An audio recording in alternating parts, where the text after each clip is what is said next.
This video is for everyone na may alaga or may kasamang stroke patients sa kanilang bahay or someone na merong inaalagaan. Pumunta kasi kami kanina ng Sangab sa bundok kung saan nakalibing yung aking ate. Binisita namin siya, ako, ang ate Donna, and then yung anak ng aking ate na namayapa na, sila Vinrim, kasi nga babalik na siya ng Baler. Basta every time kasi yan naaalis ng Abuleg or dito sa amin is binibisita muna niya yung kanyang mama na nakalibing nga sa bundok namin. Ngayon, ang naiwan lang dito sa bahay yung aking nanay. And sa mga hindi nakakaalam, ang nanay ko is a 2-time stroke patient. Hindi na talaga gumagalaw yung kamay niya but she can walk naman alone. Kayang-kaya niya na pong maglakad mag-isa kahit wala siyang tungkod. Gusto ko lang ikwento to sa inyo kasi nga parang nakaka-inspire naman. Meron kasi akong tanim dito sa likod bahay na Santa Fe. Isang uri po ng gabi. Ngayon po, iniwan nga po namin ang nanay so mag-isa lang siya dito sa bahay. Pag uwi namin galing bundok, may nagluluto. May nakasalang po sa ano namin, sa lutuan. Ngayon, pag chat ko nung niluluto, laman ng gabi.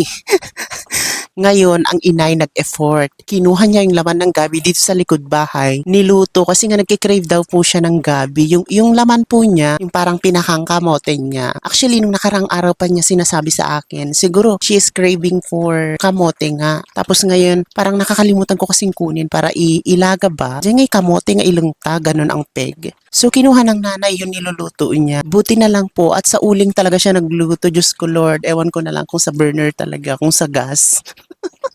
Kasi nga isa niyang kamay po talaga is hindi gumagalaw. So, syempre nakakatakot pag mag-isa lang niya dito sa bahay. Pero at some point, it's very inspiring. Kasi imagine, ngayon lang po iyan nag-effort ang nanay ng ganun. Nakaya niya pala. Nakaya niya na palang magluto para sa sarili niya. Diba? Nakaka-inspire. Kumbaga, nakaka-proud din kasi. Kahit stroke patient yung nanay, patuloy rin siyang lumalaban para sa sarili niya. Kumbaga, sa amin din bilang nag-aalaga sa kanya, kumbaga, lumalakas yung loob namin na ang mga nanay natin na kahit may sakit yan, kinakaya nila lahat ng hamon ng buhay. Kaya ikaw na nanonood, kung stroke ka, kung meron kang inaalagaan na stroke o kahit anong klase ng sakit, huwag po kayong mawala ng pag-asa. Kasi nga sabi ko sa inyo kanina, ang nanay ko po is 2 beses nang na-stroke. Pero look at her now, kaya na po niyang pumunta dito sa likod, magbunot po ng gabi para lang may maluto siya na merienda niya. And ang isa pa pong nakakatuwa, yung nanay ko po dati, hindi niya kayang magtimpla ng gatas niya sa umaga. Pero ngayon po, kayang-kaya na po niyang magtimpla mag-isa.